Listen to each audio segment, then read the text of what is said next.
Assalamualaikum warahmatullahi wabarakatuh. Bismillahirrahmanirrahim. Alhamdulillahirrabbilalamin. Allahumma salli wa sallim wa barik ala sayyidina Muhammad wa ala ali sayyidina Muhammad. Selamat pagi anak-anak sekalian.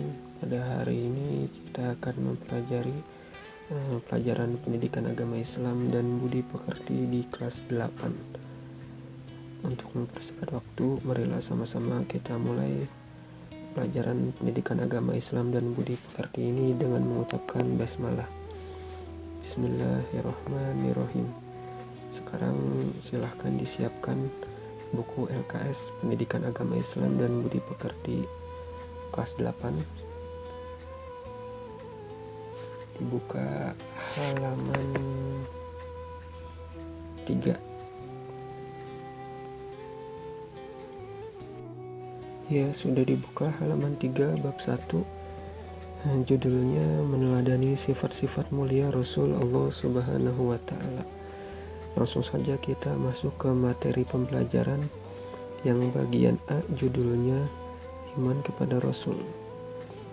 Iman kepada Rasul Allah termasuk rukun iman yang keempat dari 6 rukun yang wajib diimani oleh setiap umat Islam. Yang dimaksud iman kepada para rasul ialah meyakini dengan sepenuh hati bahwa para rasul adalah orang-orang yang telah dipilih oleh Allah Subhanahu wa ta'ala untuk menerima wahyu darinya untuk disampaikan kepada seluruh umat manusia agar dijadikan pedoman hidup demi memperoleh kebahagiaan di dunia dan di akhirat. Itu adalah pengertian dari iman kepada Rasul. Kemudian kita masuk pengertian daripada Rasul. Rasul adalah orang yang diutus Allah Subhanahu wa ta'ala dengan syariat yang baru untuk menyeru manusia kepadanya. Itu adalah pengertian dari Rasul. Adapun pengertian dari Nabi adalah orang yang diutus Allah Subhanahu wa ta'ala untuk menetapkan atau menjalankan syariat Rasul-Rasul sebelumnya. Sebagai contoh bahwa Nabi Musa adalah Nabi sekaligus Rasul, tetapi Nabi Harun alaihi salam hanyalah seorang Nabi, sebab ia tidak diberikan syariat yang baru. Ia hanya melanjutkan atau membantu menyebarkan syariat yang dibawa Nabi Musa alaihi salam. Kemudian menurut jumhur ulama, jumlah Nabi berjumlah 124.000 orang, sedangkan Rasul berjumlah 313 orang. Namun bagi setiap muslim hanya wajib untuk mengetahui dan mengimani 25 nabi dan rasul.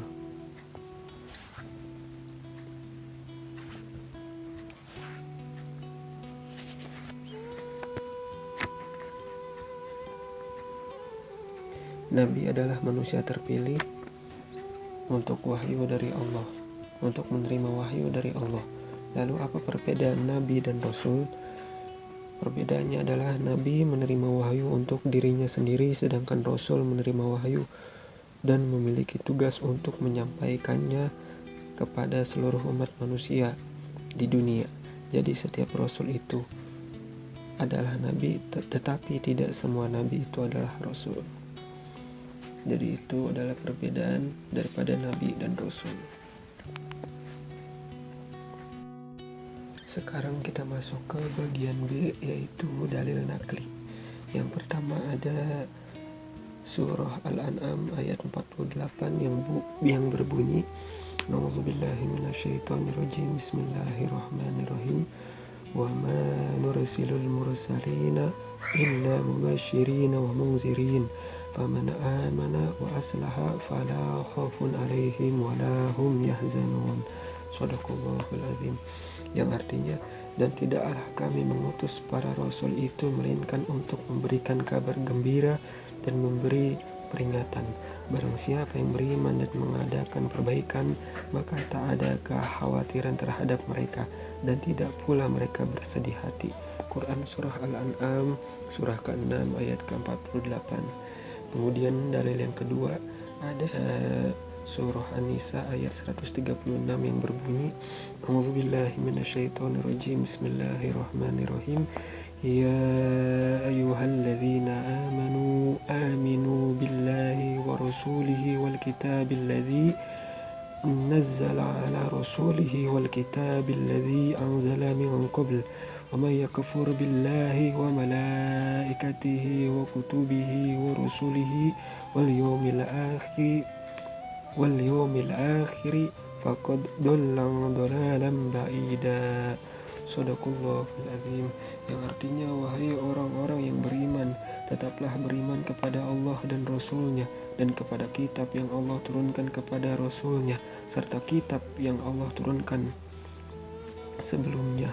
Barang siapa yang kafir kepada Allah, kepada malaikat-malaikatnya, kepada kitab-kitabnya, kepada Rasul-Rasulnya, dan kepada hari kemudian, maka sesungguhnya orang itu telah sesat sejauh-jauhnya. Quran Surah An-Nisa surah keempat ayat 136. Kemudian kita masuk ke bagian C, yaitu tugas para rasul. Tugas para rasul antara lain sebagai berikut. Di sini ada 6. Yang pertama, mengajak umatnya untuk menyembah hanya kepada Allah Subhanahu wa Ta'ala atau ajaran tauhid. Kemudian yang kedua, menyampaikan amanat dari Allah Subhanahu wa Ta'ala. Yang ketiga, memberi peringatan kepada umat manusia. Yang keempat, memberi kabar gembira dan peringatan. Yang kelima, membawa petunjuk dan agama yang benar. Yang keenam, menjadi teladan hidup bagi umat manusia. Itu adalah 6 tugas para rasul. Kemudian sekarang kita masuk ke bagian D, yaitu sifat para rasul. Di sini ada dalil yang berbunyi, A'udzubillahi minasyaitonirrajim. Bismillahirrahmanirrahim. Laqad kana lakum fi Rasulillahi uswatun hasanatun liman kana yarjullaha wal yawmal akhir wa dzakarallaha katsiran. Shadaqallahul azim. Yang artinya, sesungguhnya telah ada pada diri Rasulullah SAW itu suri tauladan yang baik bagimu, yaitu bagi orang yang mengharap rahmat Allah dan kedatangan hari kiamat, dan dia banyak menyebut Allah. Quran Surah Al-Ahzab surah ke-33 ayat 21. Nabi Muhammad SAW memiliki akhlak dan sifat-sifat yang sangat mulia.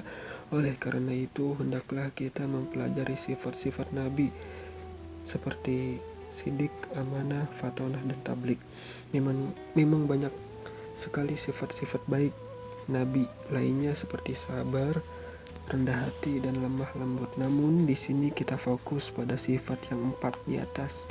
Ya, mudah-mudahan dengan memahami sifat-sifat itu, selain kita bisa terhindar dari mengikuti orang-orang yang mengaku sebagai nabi, kita juga bisa meniru sifat-sifat nabi sehingga kita juga jadi orang yang mulia.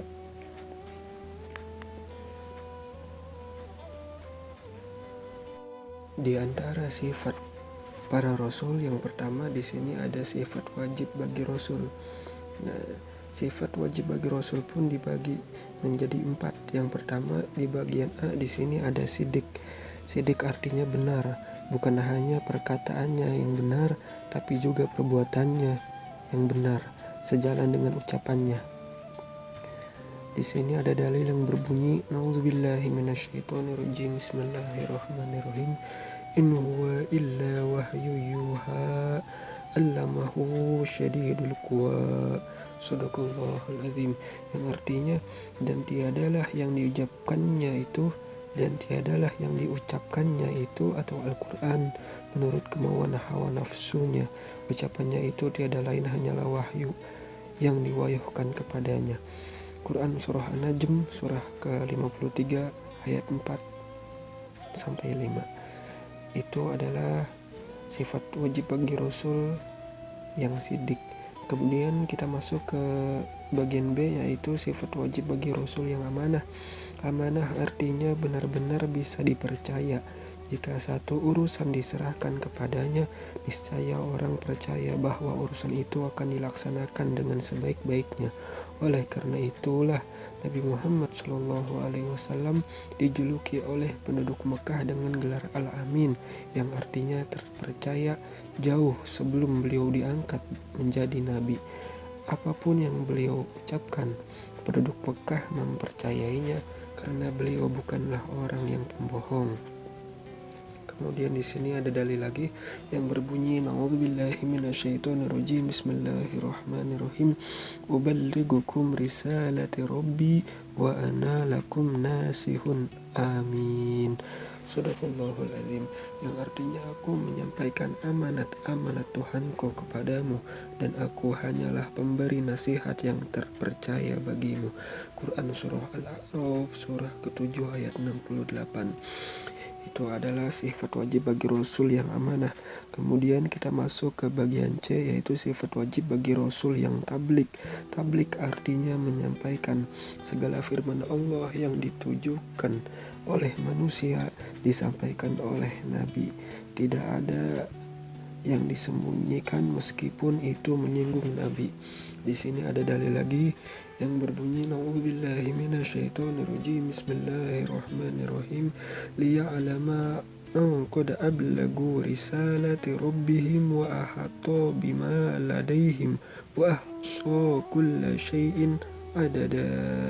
Shadaqallahul azim, yang artinya supaya dia mengetahui bahwa sesungguhnya Rasul-Rasul itu telah menyampaikan risalah-risalah Tuhannya, sedang sebenarnya ilmunya meliputi apa yang ada pada mereka, dan dia menghitung segala sesuatu satu persatu. Quran surah Al-Jin surah ke-72 ayat 28. Itu adalah sifat wajib bagi Rasul yang tablik. Kemudian yang terakhir di bagian D, di sini ada sifat wajib bagi Rasul yang keempat, yaitu fatonah. Fatonah artinya cerdas. Mustahil Nabi itu bodoh atau jahlun. Dalam menyampaikan 6236 ayat Al-Quran, kemudian menjelaskannya dalam puluhan ribu hadis, membutuhkan kecerdasan yang luar biasa. Nabi harus mampu menjelaskan firman-firman Allah kepada kaumnya sehingga mereka mau masuk ke dalam Islam. Nabi juga harus mampu berdebat dengan orang-orang kafir dengan cara yang sebaik-baiknya. Apalagi Nabi mampu mengatur umatnya sehingga dari bangsa Arab yang bodoh dan terpecah belah serta saling perang antar suku menjadi satu bangsa yang berbudaya dan berpengetahuan dalam satu negara yang besar yang dalam 100 tahun melebihi luas Eropa. Itu semua membutuhkan kecerdasan yang luar biasa. Itu adalah sifat wajib bagi Rasul yang keempat, yaitu fatonah. Setelah sifat wajib bagi Rasul, kemudian yang kedua di sini kita akan masuk ke sifat mustahil bagi Rasul. Nah, sifat mustahil bagi Rasul di sini pun ada 4 juga. Yang pertama ada kizib, yang kedua ada khianat, yang ketiga ada kitman, yang keempat ada baladah. Nah, sekarang yang pertama di sini ada kizib. Sifat ini artinya adalah dusta atau bohong. Ya, kizib artinya dusta atau bohong. Hal yang sangat tidak mungkin yang dimiliki oleh Nabi dan Rasul. Mereka terjaga dari sifat tersebut. Kemudian yang kedua ada khianat. Sifat ini artinya tidak dapat dipercaya. Nabi dan Rasul adalah laki-laki yang dipilih oleh Allah untuk menyampaikan atau menyebarkan agama Allah Subhanahu wa Ta'ala kepada umat manusia. Sangat tidak mungkin apabila mereka melakukan atau mempunyai sifat yang khianat.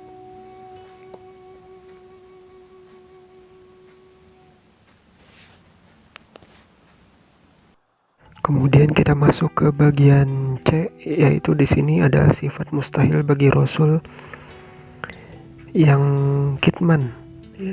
Sifat mustahil bagi Rasul kitman. Sifat ini artinya menyembunyikan, seperti yang dikatakan di atas bahwa Nabi dan Rasul adalah seseorang yang dipilih Allah Subhanahu wa Ta'ala untuk menyampaikan pesan-pesan Allah kepada umat manusia. Sangat tidak mungkin jika mereka mempunyai sifat tersebut atau kitman yang artinya menyembunyikan. Kemudian sifat wajib bagi Rasul yang keempat di sini di bagian D adalah baladah. Sifat baladah ini artinya adalah bodoh. Jika sudah diterangkan bahwa Nabi dan Rasul adalah laki-laki pilihan Allah Subhanahu wa Ta'ala, maka sangat tidak mungkin Allah memilih pilihan yang bodoh. Nah, itu adalah keempat sifat mustahil yang mustahil atau tidak mungkin dimiliki oleh para nabi dan rasul. Setelah sifat mustahil, kita masuk ke bagian 3, yaitu sifat jaiz. Sifat jaiz ini adalah Nabi dan Rasul Allah juga memiliki satu sifat yang disebut dengan sifat jaiz. Sifat jaiz seorang Nabi dan Rasul jumlahnya hanya ada satu, yaitu a'radul basyariyah, yang artinya adalah memiliki sifat-sifat yang sama sebagaimana manusia semestinya. Sifat ini seperti makan, minum, dan beristri. Namun sifat ini tidak mengurangi atau tidak menurunkan derajat seorang Nabi dan Rasul. Nah, itu adalah sifat jaiz, ya. Dari sifat para rasul yang tadi kita sudah bahas ada 3. Yang pertama ada sifat wajib bagi rasul, yang kedua ada sifat mustahil bagi rasul, yang ketiga ada sifat jaiz bagi rasul. Itu adalah sifat-sifat para nabi dan rasul. Kemudian sekarang kita masuk ke bagian E. Di sini ada kisah dakwah 25 nabi dan rasul.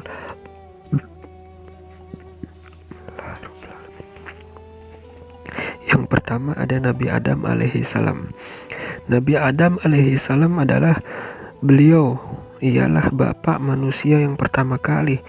Beliau diciptakan oleh Allah Subhanahu wa taala pada hari Jumat. Ya, pada hari Jumat diturunkan di bumi pada hari Jumat dan wafat pun pada hari Jumat.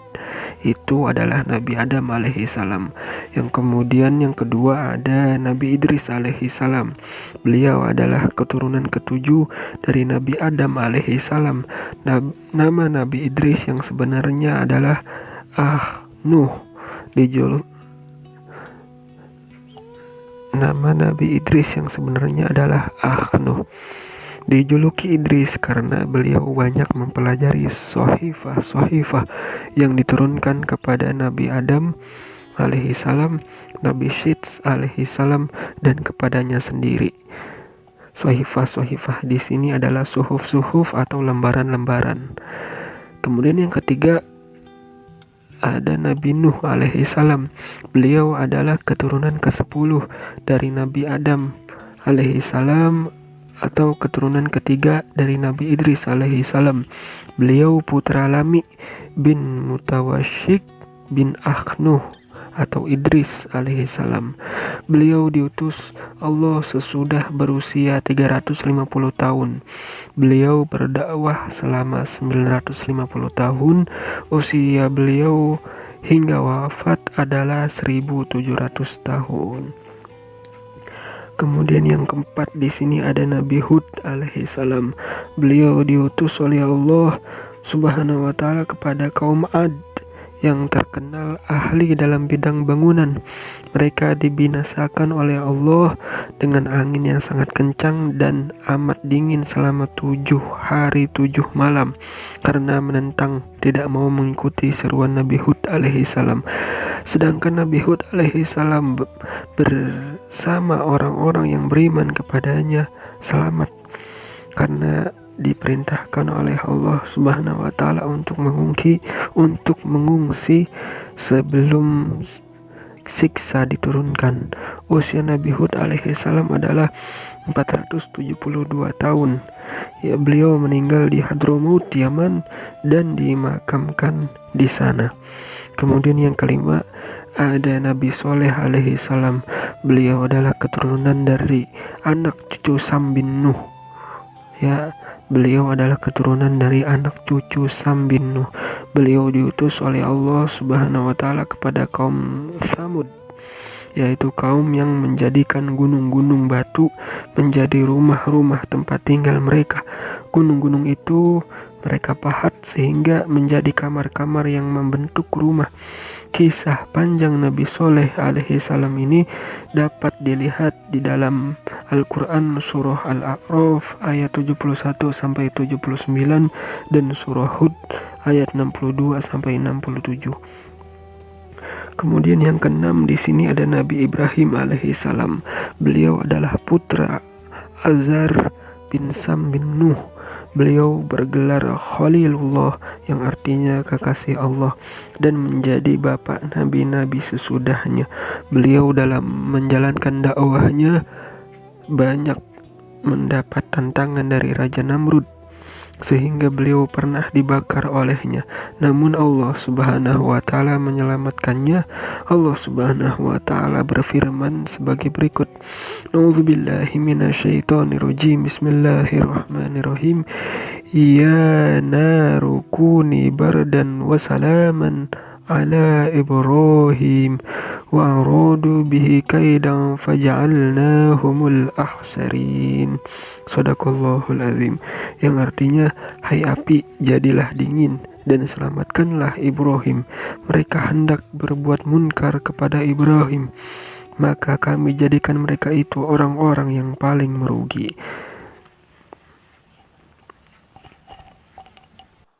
Kemudian yang ketujuh di sini ada Nabi Lut alaihi salam. Beliau adalah anak saudara Nabi Ibrahim alaihi salam. Beliau diutus oleh Allah Subhanahu wa taala kepada penduduk negeri Sodom. Kaum Nabi Lut alaihi salam berjumlah sebanyak 4 juta orang. Mereka terkenal berperilaku terlaknat, menyukai sesama jenis. Kemudian mereka diazab oleh Allah Subhanahu wa taala dengan dihujani batu-batu sehingga mereka binasa. Kisah Nabi Lut alaihi salam dan kaumnya disebutkan di dalam Al-Qur'an surah Hud ayat 77 sampai 83. Kemudian yang ke-8 di sini ada Nabi Ismail alaihi salam. Beliau adalah putra Nabi Ibrahim alaihi salam dan Siti Hajar. Beliau diutus oleh Allah Subhanahu wa taala kepada penduduk di negeri Yaman dan bangsa Amalek agar mengajak mereka mengesahkan Allah Subhanahu wa taala, melakukan sholat dan mengeluarkan zakat. Beliau mempunyai 12 anak dan mereka itu menjadi kepala-kepala kaum. Kemudian yang ke-9 di sini ada Nabi Ishak alaihi salam. Nabi Ishak alaihi salam. Beliau adalah putra Nabi Ibrahim dengan Siti Sarah. Ishak itu bahasa yang artinya tertawa. Nama Ishak ini telah ada sejak beliau masih berada dalam kandungan, sebagaimana diterangkan dalam Al-Quran sebagai berikut. A'udzubillahi minasyaitonirrajim. Bismillahirrahmanirrahim. Fadhahikat fabasharnaha bi Ishaqa wa min wara'i Ishaqa wa Yaqub. Shadaqallahul azim. Yang artinya, maka tertawalah Sarah ketika kami kabarkan dia akan mengandung Ishak, dan Ishak akan beranak pula Yakub. Quran surah Hud surah ke-11 ayat 71. Nabi Ishak alaihi salam ini mempunyai 2 anak kembar. Yang satu bernama Yakub dan yang satu lagi bernama Ish. Yang keduanya menurunkan beberapa orang nabi. Kemudian yang ke-10 di sini ada Nabi Yakub alaihi salam. Beliau adalah putra Nabi Ishak bin Ibrahim alaihi salam. Beliau diutus oleh Allah Subhanahu wa taala kepada bangsa Kan'an untuk menyeru raja dan rakyat bangsa itu agar mereka menyembah kepada Allah Subhanahu wa taala, Tuhan yang Maha Esa, tetapi mereka menentangnya. Akhirnya beliau pindah ke Mesir yang waktu itu berada dalam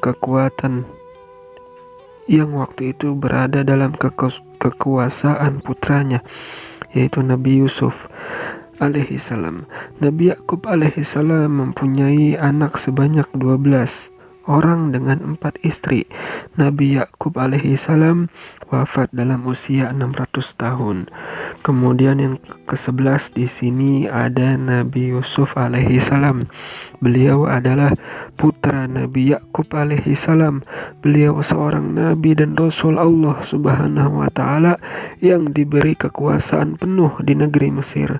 Cerita beliau secara lengkap disebutkan oleh Allah Subhanahu wa taala dalam Al-Qur'an surah Yusuf mulai dari ayat 4 dan seterusnya. Beliau wafat dalam usia 120 tahun.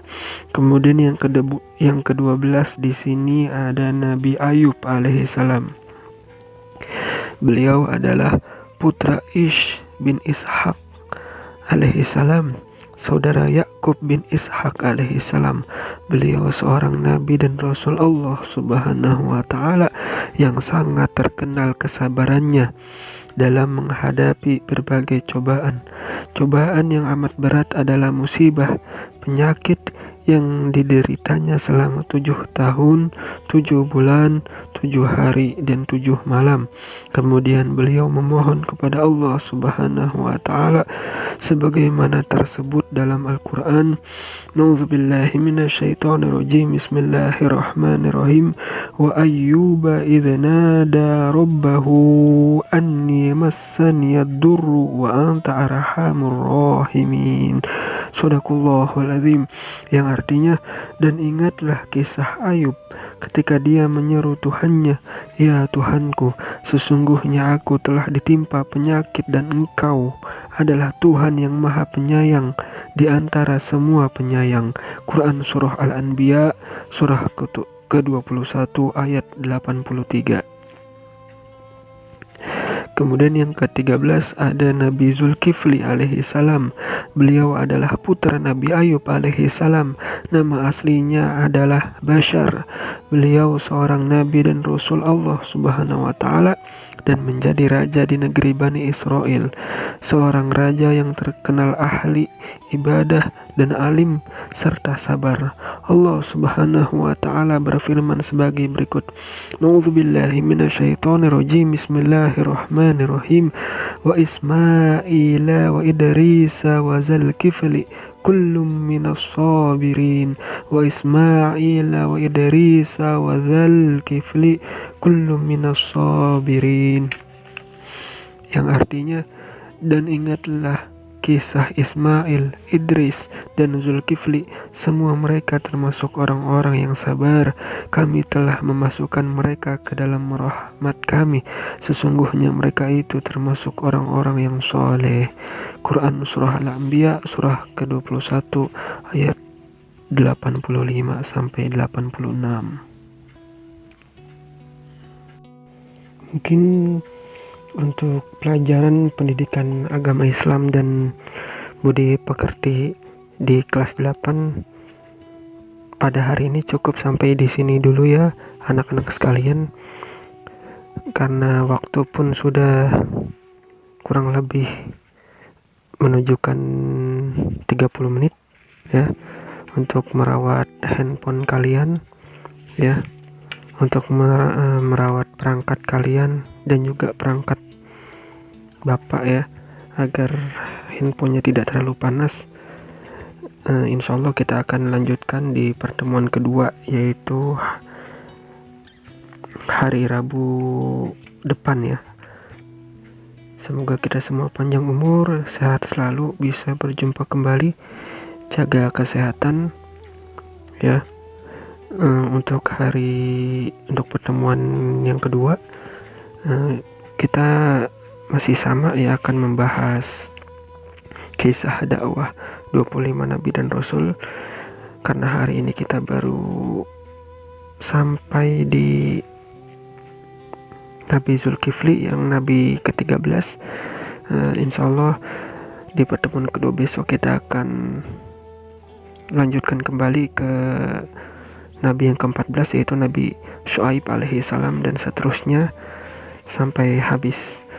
Oke, terima kasih sebelumnya. Bapak mohon maaf apabila Bapak banyak kekurangan, salah ucap ya, salah perkataan. Marilah kita tutup dengan mengucapkan lafaz hamdalah, istighfar 3 kali dan kafaratul majlis. Alhamdulillahirrabbilalamin, astagfirullahaladzim, astagfirullahaladzim, astagfirullahaladzim, subhanakallahumma wabihamdika, asyhadu an la ilaha illa anta, nastaghfiruka wa natubu ilaih. Wassalamualaikum warahmatullahi wabarakatuh.